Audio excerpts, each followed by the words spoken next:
अस्सलाम वालेकुम, मैं हूं अब्दुर्रहमान। आप देख रहे हैं मेरा यूट्यूब चैनल। आज के वीडियो के अंदर हम बात करेंगे पाकिस्तान और भारत के बारे में। हम पूरी डिटेल के अंदर ये बात डिस्कस करेंगे कि पाकिस्तान और भारत को जिन मकासद के लिए आज़ादी मिली थी, इनके फाउंडिंग फादर्स ने इतनी ज़्यादा जद्दोजहद की थी, हम उन मकासद को क्यों अचीव नहीं कर सके, या इवन हम उसकी तरफ आज जा भी रहे हैं या नहीं। दोनों मुल्कों के अंदर बहुत सारी सिमिलैरिटीज़ हैं, कुछ डिफरेंसेस भी हैं, लेकिन अगर हम सिर्फ सिमिलैरिटीज़ को ही देखें तो वो बहुत ज़्यादा सिमिलैरिटीज़ हैं। हमारा कल्चर, हमारे खाने, हमारा रहन सहन, बहुत सारी चीज़ें ऐसी हैं जो कि पाकिस्तान में और भारत में, ख़ास तौर पर पंजाब, दोनों पंजाबों के अंदर काफ़ी ज़्यादा सिमिलैरिटीज़ हैं। लेकिन इसके बावजूद अच्छी चीज़ों में किसी को भी फॉलो किया जा सकता है, चाहे आपका दुश्मन ही क्यों ना हो। लेकिन पाकिस्तान और भारत के दरमियान जो मसाइल हैं दोनों मुल्कों के दरमियान, वो ऐसे मसाइल हैं कि दोनों एक तरीके से ही उनको फेस कर रहे हैं। पाकिस्तान में भी वो मसाइल वैसे ही हैं और भारत में भी। होना तो ये चाहिए था ना कि चलो पाकिस्तान ज़्यादा पीछे रह गया, हम कहते हैं इंडिया थोड़ा आगे निकल गया, तो वो मसाइल इंडिया में ना होते। लेकिन हम देखते हैं कि पाकिस्तान और भारत दोनों को उन्हीं सेम मसलों का सामना है। 73 साल पहले दो मुल्क, दो कौमी नज़रिया या मज़हब की बुनियाद पर अलग होते हैं। हज़ारों साल एक दूसरे के साथ दो कौमें रहती हैं, एक दूसरे के कल्चर को भी अडॉप्ट किया, रहन सहन में भी एक दूसरे के साथ इनका मुश्तरका होना शुरू हो गया, लेकिन इसके बावजूद भी ये एक दूसरे के साथ नहीं रहना सीख सके। 600 साल तक मुसलमानों ने बरसगीर के ऊपर हुकूमत की। 1857 में मुसलमानों और हिंदुओं ने मिलकर अंग्रेज़ के खिलाफ जंग लड़ी। क्या उस वक़्त कोई बंदा ये सोच सकता था कि एक ऐसा वक्त भी आएगा जब ये दोनों कौमें, ये दोनों मज़हब एक दूसरे के साथ रहना गवारा नहीं करेंगे? अगर हम तरीक़ को देखें तो सिर्फ ऐसा नहीं कि सिर्फ मुसलमान ही आज़ादी चाहते थे, हिंदू भी आज़ादी चाहते थे, लेकिन दोनों की आज़ादी की जो डेफिनेशन थी उसमें फ़र्क था। हिंदू सिर्फ अंग्रेज़ों से आज़ादी चाहते थे, जबकि मुसलमान अंग्रेज़ों के साथ साथ हिंदुओं से भी आज़ादी चाहते थे। उस वक़्त जो मुसलमानों के अजीम लीडर्स थे, उन्होंने इस बात को भांप लिया था कि अगर हमने अंग्रेज़ों से सिर्फ आज़ादी हासिल कर ली और उसके बाद हिंदू जो है वो पूरे हिंदुस्तान के ऊपर हुकूमत करेंगे, मुसलमान कभी भी हिंदुओं के बराबर नहीं आ सकेंगे, तो हम अंग्रेज़ों की गुलामी से निकलकर हिंदुओं की गुलामी में चले जाएंगे। यही वजह थी कि कायदे आज़म, जिनको हिंदू मुस्लिम इत्तेहाद का एम्बेसडर कहा जाता था, जो कि पाकिस्तान, उनका जो शुरू की सियासत थी वो पाकिस्तान के लिए नहीं थी, वो हिंदू मुस्लिम इत्तेहाद के बहुत बड़े हामी थे। और एक वक्त ऐसा आया कि जब उनको यू टर्न लेना पड़ा, इतना बड़ा यू टर्न, और उनको ये बात रियलाइज़ होगी कि हिंदू जो हैं इनके साथ मुसलमान मज़ीद नहीं रह सकते और मुसलमानों को बिल आकर अपना एक मुल्क बनाना पड़ेगा। नेहरू और गांधी ने भारत को एक सेकुलर रियासत वो उनको बनाना चाहते थे, जबकि कायदे आज़म पाकिस्तान को एक इस्लामी फलाही रियासत बनाना चाहते थे। तो हमें अपने आप से पूछना चाहिए कि 73 साल गुजर गए हैं, क्या भारत एक सेकुलर रियासत बन गया है, और क्या पाकिस्तान एक इस्लामी फलाही रियासत बन गया है, और क्या हम उस तरफ जा भी रहे हैं? अगर नहीं बना तो क्या हम उस तरफ जा भी रहे हैं कि 10, 20, 30 साल के बाद एक इस्लामी फलाही रियासत बन जाएगी? पाकिस्तान एक इस्लामी फलाही रियासत की बजाय एक ऐसा मुल्क बन गया जिसमें कहने को तो डेमोक्रेसी है, लेकिन चंद खानदानों की जगीर बन गया।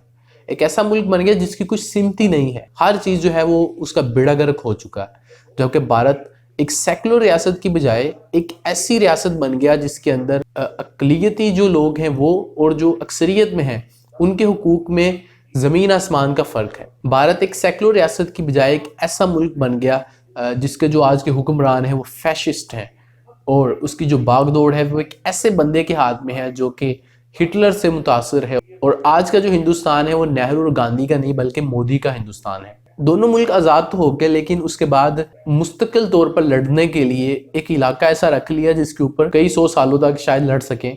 मैं कश्मीर की बात कर रहा हूँ, कश्मीर को लड़ने के लिए रख लिया। कश्मीर इस वक्त दुनिया का सबसे बड़ा न्यूक्लियर फ्लैश पॉइंट है।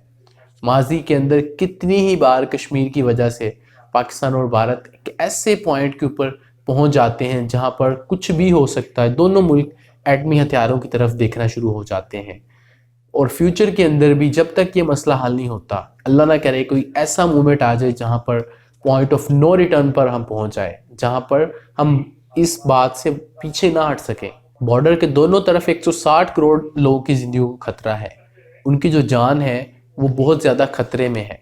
किसी भी वक्त दोनों मुल्कों के दरमियान टेंशन हो सकती है और कुछ भी हो सकता है। जहाँ पर आज़ादी के बाद दोनों मुल्कों को ये कोशिश करनी चाहिए थी कि लोगों की ज़िंदगियाँ बेहतर बनाने के लिए, उनका स्टैंडर्ड ऑफ लिविंग बेहतर बनाने के लिए पैसा लगाया जाता तलीम के ऊपर, सेहत के ऊपर। वहीं पर हथियारों की दौड़ में दोनों मुल्क लग गए और इतना पैसा तलीम और सेहत के ऊपर नहीं लगाया जाता जितना डिफेंस के ऊपर लगा दिया जाता है, असला खरीदने के ऊपर लगा दिया जाता है। पाकिस्तान में 3 करोड़ बच्चे स्कूलों से बाहर हैं।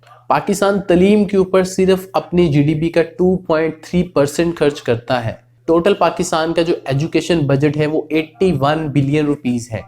और क्या आप जानते हैं कि पाकिस्तान का डिफेंस बजट कितना है? 1290 अरब रुपया पाकिस्तान का डिफेंस बजट है, जो कि 16.52% बनता है हमारी जीडीपी का। अगर भारत की बात करें तो भारत का डिफेंस बजट 71 बिलियन डॉलर्स है। 71 बिलियन डॉलर्स, इतना पैसा डिफेंस के ऊपर लगाया जाता है। और भारत का टोटल एजुकेशन बजट जो है वो 15 बिलियन डॉलर्स है। अगर हम गुर्बत की बात करें तो पाकिस्तान के अंदर 5 करोड़ ऐसे लोग हैं जो गुर्बत की लकीर से नीचे ज़िंदगी गुजार रहे हैं, जबकि दूसरी तरफ भारत के अंदर 30 करोड़ ऐसे लोग हैं जो कि गुर्बत की लकीर से नीचे ज़िंदगी गुजार रहे हैं।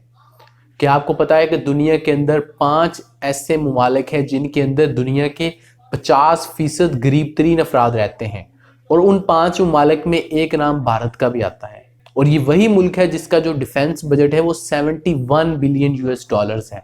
एक ऐसा मुल्क है जो कि दुनिया की एक बहुत बड़ी मार्केट है।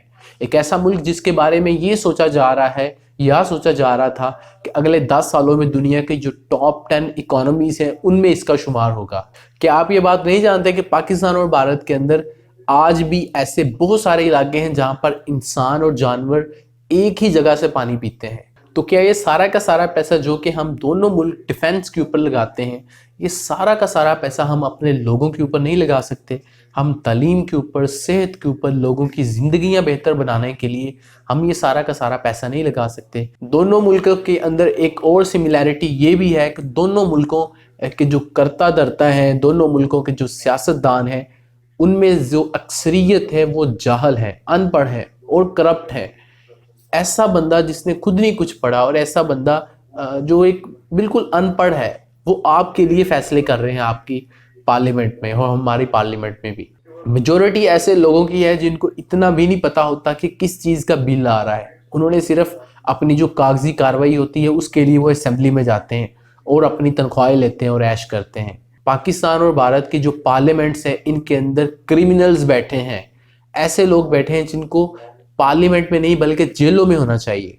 दोनों मुल्कों को करीब लाया जा सकता है। ये जो गवर्नमेंट लेवल की या पॉलिटिकल प्रॉब्लम्स हैं, लोग इससे बिल्कुल मुख्तलिफ हैं।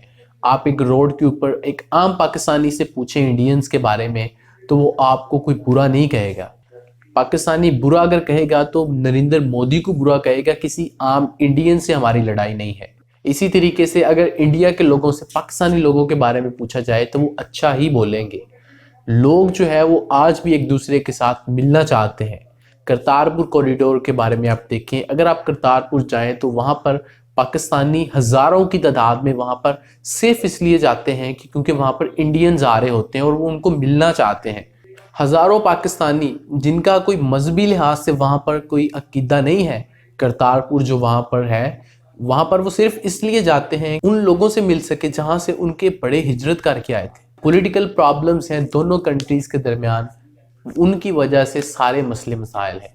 और अगर पाकिस्तान और भारत के अंदर एक काम हो जाए, अगर कश्मीर इशू को हल कर लिया जाए तो दोनों मुल्कों के अंदर जो ज़्यादातर मसाइल हैं वो कुछ ही सालों में ख़त्म हो सकते हैं। दोनों मुल्कों का एक सबसे बड़ा मसला ये है पावर्टी।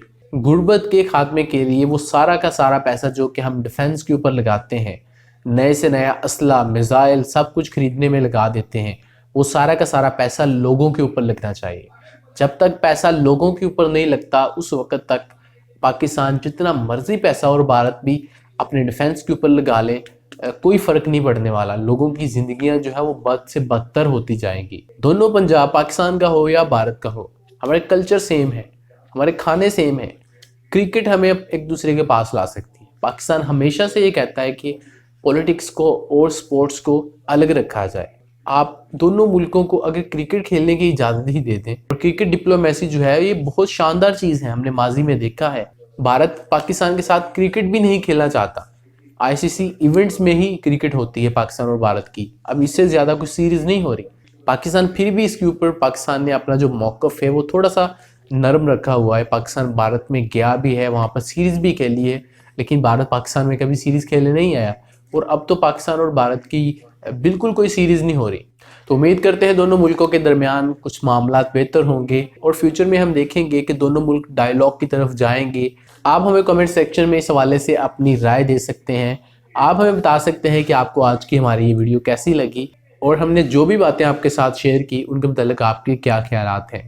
اس ویڈیو کو لائک کر دیں، شیئر کر دیں، اور اگر آپ نے ابھی تک ہمارے اس چینل کو سبسکرائب نہیں کیا تو اس چینل کو سبسکرائب کر دیں اور بیل آئیکن کو بھی کلک کر دیں، تاکہ جب بھی ہم کوئی نئی ویڈیو اپلوڈ کریں تو آپ کو اس کا نوٹیفیکیشن مل جائے۔